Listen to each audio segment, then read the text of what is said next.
प्रस्तावना पढ़ाया जाएगा। भारतीय संविधान की आज आप लोग भी प्रस्तावना को पढ़ेंगे, ठीक है, प्रेम्बल को पढ़ेंगे, यानी कि इसमें भी क्या क्या चीजें वर्णित की गई हैं या एग्जाम के पॉइंट ऑफ व्यू से भी आप क्या क्या पूछा जा सकता है, वो सारे के सारे पॉइंट्स को हम लोग डिस्कस करेंगे आज, ठीक है। तो यहाँ पर भी प्रस्तावना, यानी कि प्रस्तावना होती क्या है क्या, देखिए जब भी कोई भारत में अतिथि आता है, अतिथि का मतलब है जब भी कोई भारत में, जैसे मिस्टर डोनाल्ड ट्रंप आए हुए थे, ठीक है, नमस्ते ट्रंप करने, ठीक है भैया, नमस्ते ट्रंप करने, तो इधर पे जब वो आए तो उनको भी भारतीय संविधान की प्रस्तावना को, यानी कि पूरी देखो संविधान को नहीं पढ़ाया जाएगा, प्रस्तावना ही दे दी जाती कि भैया इसको पढ़ लो, तो उससे ये ज्ञात तो हो जाता है कि भारतीय संविधान का विवरण कैसा दिया गया है आपका, ठीक है। तो इस तरीके से भी आपका प्रस्तावना आपको पढ़ाया जाएगा, ठीक है। अब प्रस्तावना से जो आपके पॉइंट, यानी कि जो एग्जाम में भी जो तथ्य आते हैं उनको हम लोग डिस्कस करेंगे, ठीक है। तो आइए भैया जानते हैं प्रस्तावना के बारे में क्या है, ठीक है।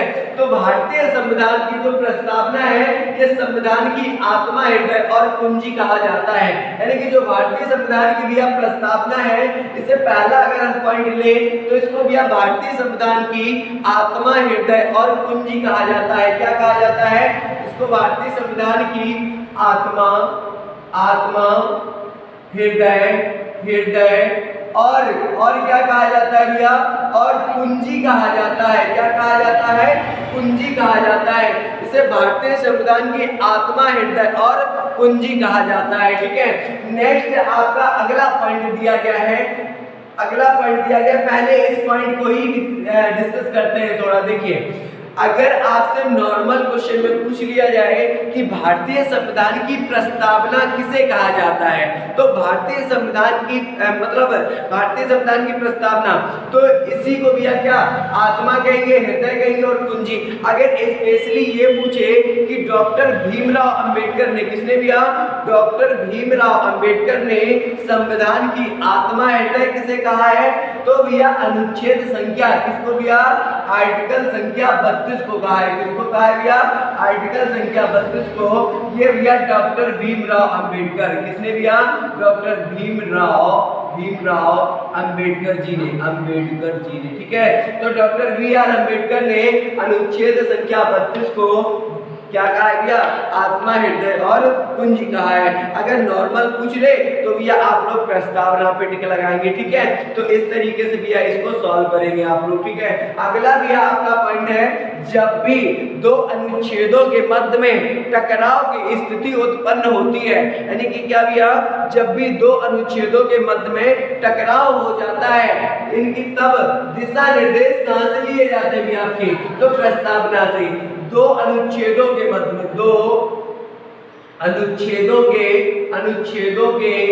मध्य में, ठीक है भैया, अनुच्छेदों के मध्य में टकराव की स्थिति उत्पन्न होती है। टकराव की स्थिति उत्पन्न हो तो दिशा निर्देश कहां से लिए जाते हैं? तो दिशा निर्देश जो होता है आपका, दिशा निर्देश कहां से लिए जाते हैं भैया? तो प्रस्तावना से ही क्या लिया जाता है भैया? आपका दिशा निर्देश लिया जाता है, ठीक है। और जब भी आपको क्या करना हो, दो अनुच्छेदों की व्याख्या करना हो या किसी भी अनुच्छेद की व्याख्या करना हो, ठीक है, यानी कि किसी भी अनुच्छेद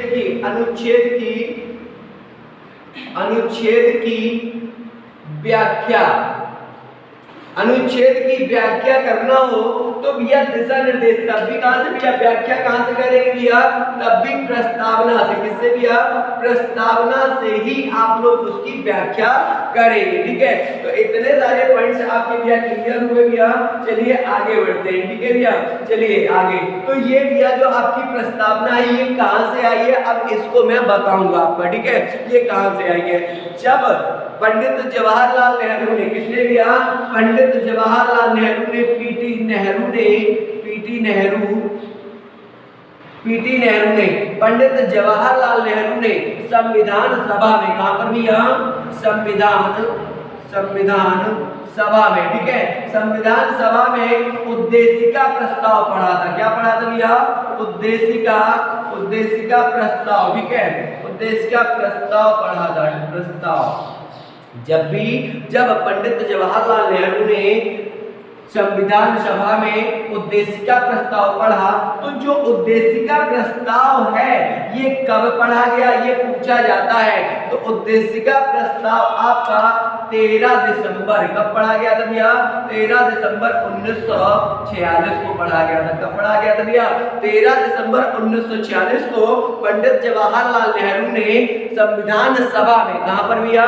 संविधान सभा में उद्देशिका प्रस्ताव पढ़ा। ठीक है, जब ये उद्देशिका प्रस्ताव पढ़ा तो इसको भैया जो एक्सेप्ट किया गया, क्या किया गया भैया? इसको जो एक्सेप्ट किया गया, ये पूछा जाता है कब किया गया?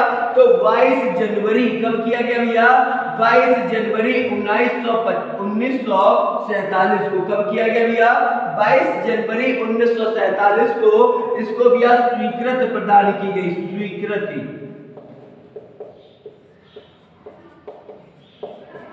इसको स्वीकृति प्रदान कब की गई भैया? 22 जनवरी 1947 को। ठीक है, तो पंडित जवाहरलाल नेहरू संविधान सभा में उद्देशिका प्रस्ताव पढ़ते हैं। कब पढ़ते हैं भैया? 13 दिसंबर 1946 को। और ये वर्तमान में यही क्या है भैया? इसी का मॉडिफाइड रूप प्रस्तावना है। ठीक है, तो वर्तमान में यही प्रस्तावना है। ठीक है, वर्तमान में यही प्रस्तावना है। प्रस्तावना है, तो वर्तमान में यही क्या है आपकी? प्रस्तावना है। ठीक है, तो इतनी चीजें भैया आपको पता चली कि वर्तमान में प्रस्तावना का रूप क्या है भैया? ये आपकी प्रस्तावना है। ये उद्देशिका प्रस्ताव पहले था जो किसके द्वारा पढ़ा गया? पंडित जवाहरलाल नेहरू के द्वारा पढ़ा गया।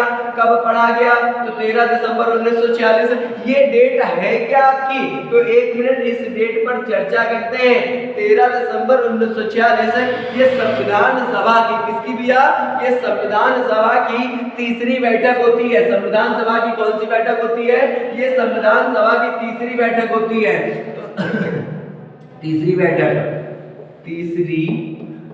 बैठक, ठीक है, तो तीसरी बैठक, ये संविधान सभा की तीसरी बैठक है। इससे पहले 2 बैठकें और हो चुकी थी। देखिए, पहली बैठक हुई थी 9 दिसंबर को। कब हुई थी भैया? 9 दिसंबर 1946। दूसरी बैठक हुई थी भैया 11 दिसंबर 1946 को। तो ये भैया 2 बैठकें और आप लोग याद रखेंगे अगर संविधान सभा से है। ठीक है, तो संविधान सभा की प्रथम बैठक 9 दिसंबर 1946, जिसमें भैया डॉक्टर सच्चिदानंद सिन्हा को या आचार्य सच्चिदानंद सिन्हा को अस्थायी अध्यक्ष चुना गया था। क्या बनाया गया था? अस्थायी अध्यक्ष। और ये भैया संविधान सभा के सबसे वरिष्ठ अध्यक्ष थे। क्या थे भैया? संविधान सभा के सबसे वरिष्ठ व्यक्ति थे। इसलिए भैया वरिष्ठ देखते हुए संविधान सभा के पहले भैया अस्थायी अध्यक्ष किसे बनाया गया? सच्चिदानंद सिन्हा को। किसको बनाया गया भैया? सच्चिदानंद सिन्हा को। किसको बनाया गया भैया? सच्चिदानंद सिन्हा को बनाया गया। दूसरी बैठक 11 दिसंबर 1946 को होती है। इस बैठक में क्या काम किया जाता है? इस बैठक में डॉक्टर राजेंद्र प्रसाद जी को, किसको भैया? डॉक्टर राजेंद्र प्रसाद को क्या बनाया जाता है? डॉक्टर राजेंद्र प्रसाद को स्थायी अध्यक्ष बनाया जाता है। किसको? राजेंद्र प्रसाद। ठीक है, राजेंद्र प्रसाद को स्थायी अध्यक्ष बनाया गया। और तीसरी बैठक कब हो जाती है? 13 दिसंबर। देखिए याद रखेंगे 9 11 13 1946 इधर है, दिसंबर इधर है। ठीक है, तो कोई दिक्कत नहीं है। पहली बैठक भैया आपकी 9 दिसंबर 1946। क्या किया गया था? सच्चिदानंद सिन्हा को अस्थायी अध्यक्ष बनाया गया था। ठीक है, द्वितीय बैठक भैया 11 दिसंबर 1946। तो राजेंद्र प्रसाद को क्या किया गया भैया? स्थायी अध्यक्ष बनाया गया। फिर तीसरी बैठक होती है 13 दिसंबर 1946 को। तो पंडित जवाहरलाल नेहरू जी, कौन? पंडित जवाहरलाल नेहरू जी संविधान सभा में उद्देशिका प्रस्ताव पढ़ते हैं। और जब ये उद्देशिका प्रस्ताव पढ़ते हैं तो भैया इसको एक्सेप्ट कब किया जाता है? 22 जनवरी 1947 को। इसके बाद में वर्तमान में यही उद्देशिका आपकी क्या बनी हुई है? प्रस्तावना बनी हुई है। ठीक है, अब मैं आगे के फैक्ट्स को कंप्लीट करूं। इतने फैक्ट्स समझ में आए सबको? चलिए आगे बढ़ते हैं। ठीक है, देखिए अगला भी आपका रखा गया है क्या, देखिए अभी आपका आईएएस एग्जाम में एक क्वेश्चन आया हुआ था। क्वेश्चन ये था कि जो आपकी प्रस्तावना होती है ये संविधान का हिस्सा है अन्यथा नहीं है, ठीक है। तो ये क्वेश्चन आपसे भैया पूछा गया था, ठीक है, यानी कि ये प्रस्तावना जो है भैया ये संविधान का हिस्सा है या नहीं है, ठीक है। तो एक केस आया था भैया बेरुवारी केस, कौन सा भैया, बेरुवारी केस, ठीक है। इस बेरुवारी केस के तहत ये भैया 1960 में आया था। कब आया था भैया, 1960 में। तो बेरुवारी केस कब आया भैया, 1960 में, ठीक है भैया। जब ये बेरुवारी केस 1960 में आया तो इसके तहत सुप्रीम कोर्ट ने यह कहा कि जो भारतीय संविधान की प्रस्तावना है ये संविधान का हिस्सा नहीं है। क्या नहीं है भैया, इसने कहा कि भैया सुप्रीम कोर्ट ने कहा कि भारतीय संविधान की प्रस्तावना संविधान का हिस्सा नहीं है, ठीक है भैया। संविधान का हिस्सा नहीं है, ऐसा कहने वाला कौन होता है भैया, बेरुवारी केस होता है। कौन होता है भैया ऐसा कहने वाला, बेरुवारी केस होता है। और यह केस ये कहता है 1960 में आया और यह केस यह कहता है कि संविधान की प्रस्तावना संविधान का हिस्सा नहीं है, ठीक है भैया। चलिए आगे बढ़ते हैं। इसके बाद में एक दूसरा केस आता है जिस केस का नाम दिया जाता है केशवानंद भारतीय केस। क्या रखा जाता है भैया, केशवानंद भारतीय केस। तो याद रखिए भैया इधर पे दूसरा केस आता है भैया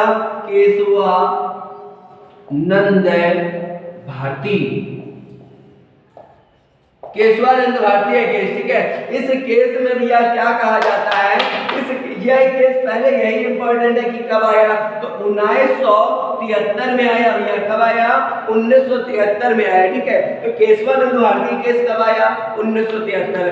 अब यहाँ पर भैया सुप्रीम कोर्ट क्या कहता है, तो केशवानंद भारतीय केस में भैया सुप्रीम कोर्ट क्या कहता है ये इंपॉर्टेंट है, ठीक है।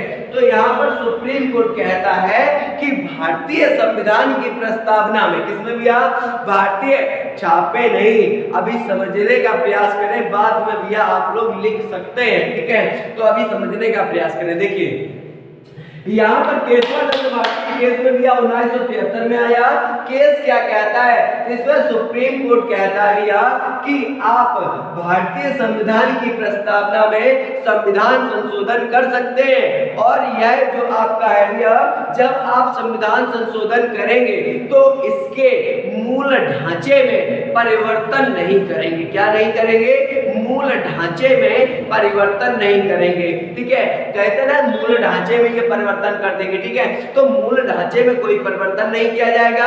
आप सकारात्मक तथ्यों को जोड़ सकते हैं और भैया क्या कर सकते हैं, और कुछ नहीं कर सकते हैं, ठीक है। आप क्या कर सकते हैं, सकारात्मक तथ्यों को जोड़ सकते हैं, ठीक है। यानी कि यहाँ पर मूल ढांचे में कहेंगे भैया, मूल ढांचे में परिवर्तन नहीं करेंगे, ठीक है। तो आप यानी कि यहाँ पर भी भारतीय केशवानंद भारतीय केस आया 1973 में, जिसमें सुप्रीम कोर्ट कहता है कि मूल ढांचे में कोई परिवर्तन नहीं किया जाएगा।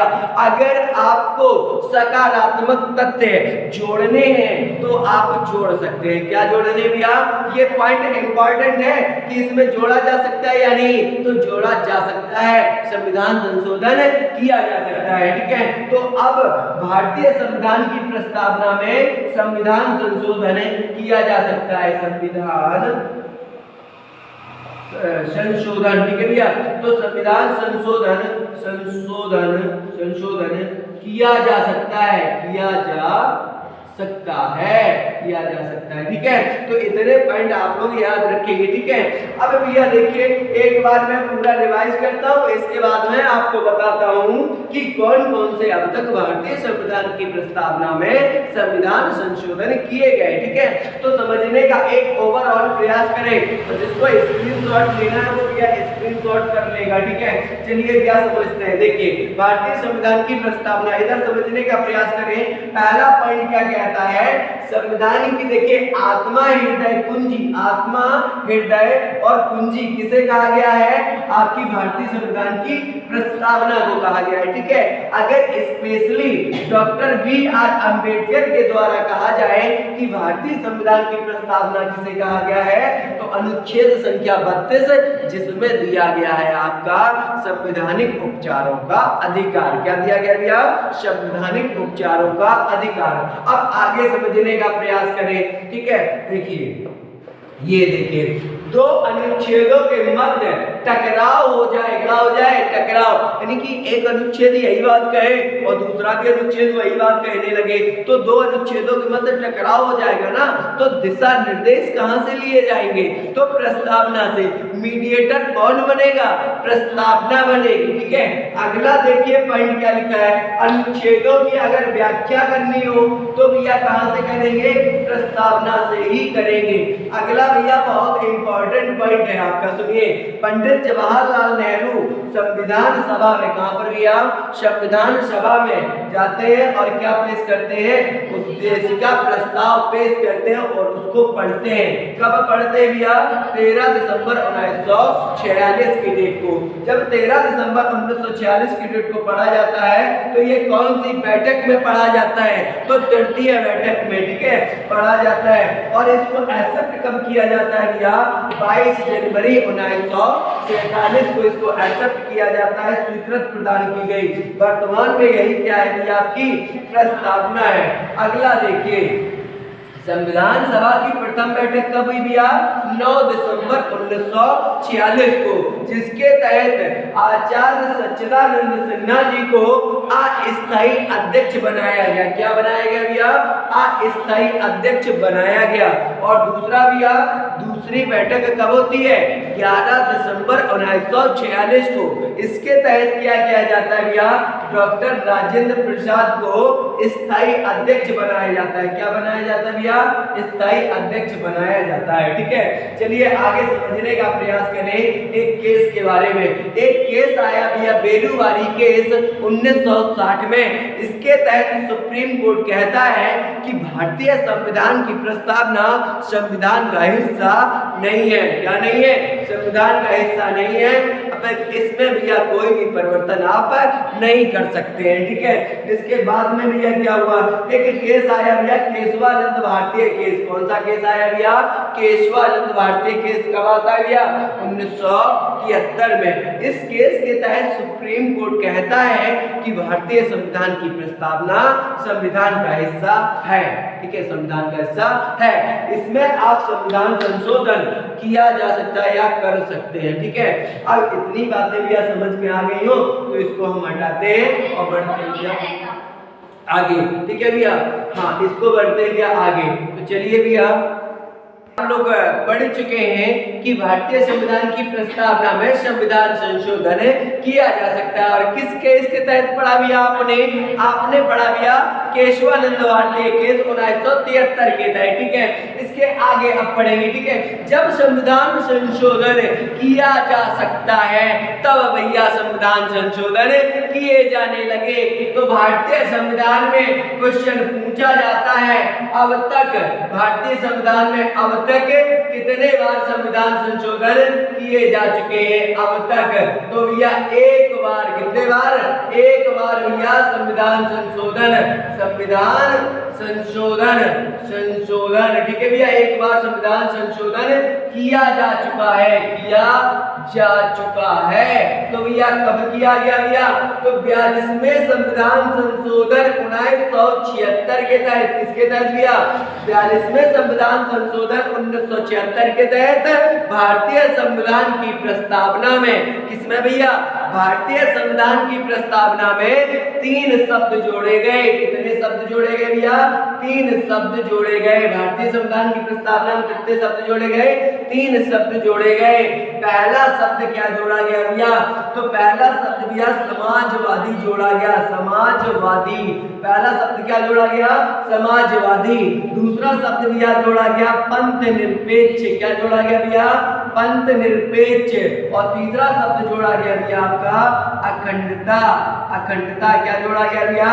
अखंडता। ठीक है, तो देखिए आपके भारतीय संविधान की प्रस्तावना में संविधान संशोधन किया जा सकता है। ठीक है भैया, और 42वें संविधान संशोधन 1976 के तहत भारतीय संविधान की प्रस्तावना में एक बार संविधान संशोधन भी किया जा चुका है। ठीक है, जिसके तहत भारतीय संविधान की प्रस्तावना में कितने शब्द जोड़े गए? 3 शब्द। पहला शब्द क्या है भैया? समाजवादी। दूसरा शब्द क्या है भैया? पंथ निरपेक्ष। और तीसरा शब्द क्या है भैया? अखंडता। 1 मिनट भैया इन सब तीनों शब्दों को समझने का करें प्रयास। देखिए भैया, ये समाजवादी क्या होता है? इसका तात्पर्य, इसका मतलब होता है समाज में, कहां पर भैया?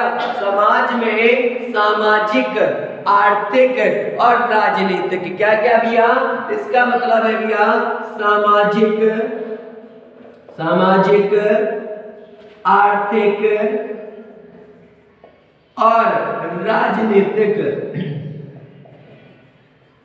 कैसे भैया? राजनीतिक न्याय प्रत्येक व्यक्ति को सुनिश्चित कराना। क्या कराना भैया? प्रत्येक व्यक्ति को सुनिश्चित कराना। सामाजिक न्याय, आर्थिक न्याय, राजनीतिक न्याय, प्रत्येक व्यक्ति को क्या कराना? सुनिश्चित। सामाजिक न्याय कैसा? कि उसको सामाजिक, यानी कि समाज में भैया एक समान लेवल मिले। क्या मिले? समान लेवल मिले। आर्थिक का मतलब है वो देखिए कोई इतना ज्यादा पैसे वाला भी ना रहे, कोई इतना कम पैसे वाला भी नहीं, यानी कि आर्थिक दृष्टिकोण से देखें तो सब समान होने चाहिए। और भैया नेक्स्ट है राजनीतिक, यानी कि उसको राजनीतिक न्याय भी प्रत्येक व्यक्ति को सुनिश्चित होना चाहिए। ठीक है, तो ये 3 शब्द देखिए भारतीय संविधान की प्रस्तावना इतने अच्छे अच्छे भारतीयों ने, मतलब भारतीय लोगों ने शब्द जोड़े हैं भैया, इतने आइडियल शब्द, इतने आदर्शवादी शब्द जोड़े गए हैं कि इनके लिए व्याख्या करना बहुत मतलब एक बहुत अच्छा लगता है कि देखो सामाजिक, आर्थिक, राजनीतिक, ठीक है, ये शब्द जोड़े गए। ठीक है, तो पहला शब्द भैया आपको समझ में आया समाजवादी क्या होता है। दूसरा शब्द भैया पंथ निरपेक्ष। अभी बताएंगे कि यहाँ से भैया आपके एमसीक्यू कैसे बन सकते हैं। ठीक है, देखिए दूसरा शब्द क्या है आपका? पंथ निरपेक्ष। पंथ निरपेक्ष का भी मतलब होता है धर्म निरपेक्ष। क्या मतलब होता है भैया? धर्म निरपेक्ष मतलब होता है, क्या मतलब होता है इसका भैया? धर्म निरपेक्ष। पंथ निरपेक्ष का मतलब है भारत एक, पूछा जाता है भारत एक कैसा कंट्री है? तो भारत एक सेकुलर कंट्री है। कैसा कंट्री है भैया? सेकुलर, यानी कि भारत एक धर्मनिरपेक्ष राज्य है। देखिए संविधान में, संवैधानिक भाषा में देश को राष्ट्र या राज्य कहा जाता है। क्या कहा जाता है? राज्य कहा जाता है। तो भैया भारत एक धर्मनिरपेक्ष राज्य है। ठीक है भैया, यानी कि देखिए इसका मतलब क्या है भैया? इसका मतलब है भारत का, यानी कि राज्य स्तर पर कोई धर्म नहीं है। ठीक है भैया, यानी कि क्या भारत ऐसा करता है कि मुस्लिम कम्युनिटी के लोगों को ज्यादा बढ़ावा देता है? ये भी नहीं करता। हिंदू कम्युनिटी को ज्यादा बढ़ावा ये भी नहीं करता, या जैनिज्म को या बौद्धिज्म को या ईसाई क्रिश्चियन किसी को भी भैया बढ़ावा नहीं देता है। ठीक है, तो ये किसी को भी बढ़ावा नहीं देता है। ठीक है, इसीलिए भारत एक धर्मनिरपेक्ष राष्ट्र है। ठीक है, सुनिए अभी इससे पहले मुस्लिम कम्युनिटी के लोगों को हज सब्सिडी दी जाती थी। कौन सी सब्सिडी? हज सब्सिडी, कि भैया कुछ पैसा तुम पैदा कर लो, कुछ पैसा सरकार दे देगी, बस भैया ये पैसा लेके कहाँ निकल लो? हज की यात्रा के लिए निकल लो। कहाँ के लिए निकल लो भैया? हज की यात्रा के लिए। कहाँ की यात्रा के लिए? हज की यात्रा चले जाओ। ठीक है, अब भैया इसमें तो किसी धर्म का पोषण हो रहा था। क्या हो रहा था भैया? इसमें किसी धर्म का पोषण हो रहा था। ठीक है, अब पोषण का क्या मतलब है भैया? उनको तो पैसा मिल रहा। अब हम भी तो ये कह सकते हैं, हिंदू कम्युनिटी वाले लोग क्या कह सकते हैं? भैया हमें भी तो 4 धाम की यात्रा करना है, हमें भी तो भैया केदारनाथ जाना है, लाओ पैसा, कंबोडिया मंदिर घूमने जाएंगे। तो भैया इसमें सरकार का घाटा था, इसीलिए सरकार ने क्या किया? हज सब्सिडी को बंद कर दिया। क्या कर दिया भैया? हज सब्सिडी को बंद कर दिया। ठीक है, तो ये था भी आपका धर्म निरपेक्ष, यानी कि राज्य स्तर पर भारत का कोई धर्म नहीं होगा। अगर भारत वाले लोग या भारत, देखिए सरकार अगर भैया देखो मतलब मुस्लिम धर्म को बढ़ावा देगी तो हिंदू को भी देना पड़ेगा, जैनिज्म को, सिख को, ईसाई सबको देना पड़ेगा। इसलिए सरकार ने कहा कि हम किसी को भी नहीं देंगे, ठीक है। देंगे तो सबको देंगे, नहीं तो किसी को भी नहीं देंगे, ठीक है। अगला है भैया आपका कौन सा शब्द? अखंडता। कौन सा शब्द है भैया? अखंडता। तो अखंडता का मतलब है जिसके खंडन ना किए जा सके, खंडन, जिसके खंडन ना किए जा सके, ना किए जा सके, उसको क्या कहते हैं? अखंडता। तो भारत के क्या कोई खंडन कर सकता है? तो भारत के भैया कोई खंडन नहीं कर सकता है। भारत के कोई मतलब कोई व्यक्ति खंडन नहीं कर सकता है। क्या भैया आपके ये जो जितने भी राज्य है इनको तोड़ सकता है? कोई नहीं तोड़ सकता। देखो हैदराबाद रियासत थी, कितनी एडी छोटी एक करी का भैया अलग हो पाया? देखो उसकी तो सोचा गंदी थी, ठीक है, वो अलग कभी नहीं हो पाया। जम्मू कश्मीर देखो रोते रोते गिड़गिड़ाते गिड़गिड़ाते खत्म हो गया, क्या कभी अलग हो पाया जम्मू कश्मीर? तो अलग नहीं हो पाया, ठीक है। तो यानी कि भारत से कोई भी राज्य अलग नहीं हो सकता है। मैं आगे आने वाले टाइम पे ये बताऊंगा भैया आपको, जब आर्टिकल नंबर 2 और 3 पढ़ाऊंगा, ठीक है, तब मैं आपको बताऊंगा, ठीक है। तो यहाँ पर भारत के खंडन नहीं किए जा सकते, ठीक है। जम्मू कश्मीर नहीं तो कब का अलग हो चुका होता, ठीक है। तो मैं इसके खंडन नहीं करने दूंगा। आगे देखिए, ठीक है, यहाँ पर अखंडता का यही तात्पर्य है, ठीक है। इतनी बातें भी आपको समझ में आई भैया, ये बातें भी आपको समझ में आई। अब इसके बढ़ेंगे क्या हम भैया? आगे बढ़ेंगे, ठीक है। अब फैक्ट्स को जानेंगे। आइए भैया समझने का प्रयास करें फैक्ट्स को। देखिए इधर पे ध्यान से, ठीक है। इसको भैया हटा रहे हैं या भैया आप लोग स्क्रीनशॉट जल्दी करिए भैया, ठीक है, स्क्रीनशॉट जल्दी करिए। आप लोग भी आप पढ़ चुके हैं क्या कि भारतीय संविधान की प्रस्तावना में 42वें संविधान संशोधन के तहत 3 शब्द जोड़े गए थे, समाजवादी, पथनिरपेक्ष और अखंडता, ठीक है। ये 3 शब्द जोड़ दिए गए। इसके बाद में आगे बढ़ते हैं, ठीक है। इसके बाद में आप फैक्ट्स को जानने का प्रयास करें। देखिए आपके पूछा जाता है भारतीय संविधान के मतलब भारतीय संविधान की जो प्रस्तावना है इसके विचारों को कहां से लिया? संविधान के विचार यानी कि प्रस्तावना के विचारों को भी कहां से लिया गया है?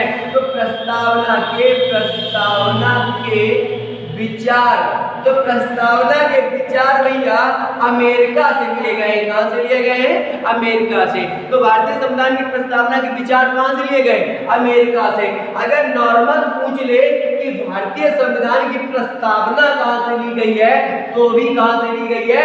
अमेरिका से ही ली गई है। कहां से ली गई है भैया? अमेरिका से ली गई है। अगला भैया आपका पॉइंट पूछेगा प्रस्तावना की भाषा, लैंग्वेज ऑफ प्रियम्बल। क्या भैया? प्रस्तावना की भाषा, लैंग्वेज ऑफ प्रेम्बल, ठीक है। तो प्रस्तावना की भाषा कहां से ली गई है? प्रस्तावना की भाषा, तो लैंग्वेज ऑफ प्रेम्बल पूछे तब ऑस्ट्रेलिया बताएंगे। क्या बताएंगे? ऑस्ट्रेलिया बताएंगे। ये जब पढ़ाएंगे जब एडॉप्टेशन पढ़ाएंगे आपको पूरा, ठीक है। तो भैया भारतीय संविधान की प्रस्तावना की भाषा कहां से ली गई है? तो यह ऑस्ट्रेलिया से ली गई है। अगला फैक्ट सुनिए भैया, अगला फैक्ट है भैया आपका N.A. पाखली वाला ने। किसने भैया? N.A. पाखली वाला ने भारतीय संविधान की प्रस्तावना को क्या कहा है? तो N.A. पाखली वाला ने भारतीय संविधान की प्रस्तावना को क्या कहा गया? संविधान का परिचय पत्र। क्या कहा गया? संविधान का परिचय पत्र कहा है। क्या कहा गया? परिचय पत्र कहा है, ठीक है। भैया पूरा संविधान पढ़ना है तो भैया संविधान की प्रस्तावना पढ़ लो भैया, परिचय पत्र से तो पूरी जानकारी हो जाती है। तो भैया भारतीय संविधान का क्या पढ़ लीजिए आप?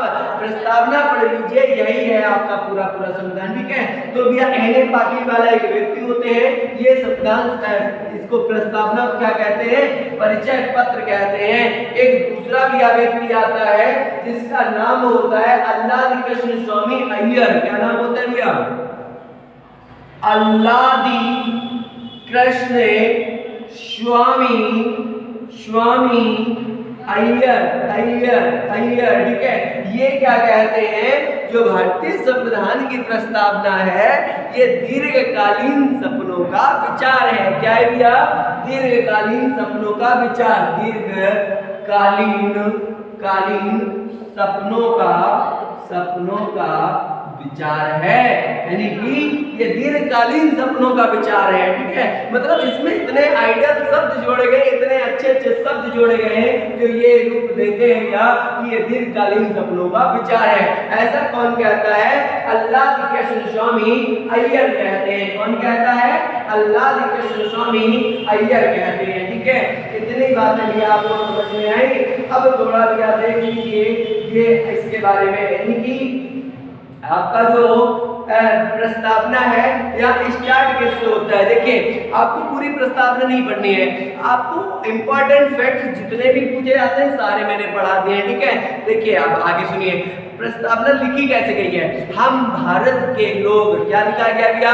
हम भारत के लोग, हम भारत के लोग भारत को एक संप्रभु संपन्न संपूर्ण समाजवादी पंथ निरपेक्ष और पंथ निरपेक्ष लोकतंत्रात्मक गणराज्य बनाने के लिए देश ऐसे ही करके आगे बढ़ती है आपकी भारतीय संविधान की प्रस्तावना।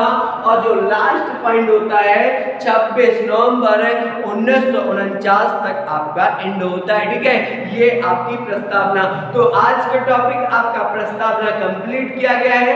नेक्स्ट टॉपिक इसके आगे पढ़ाया जाएगा, तो यहीं तक भी आज स्टॉप किया जाता है। और इसमें भी आप चैनल का नाम है भी आपका, एक मिनट समझ लीजिए, IAS वर्ल्ड है। क्या नाम है भैया?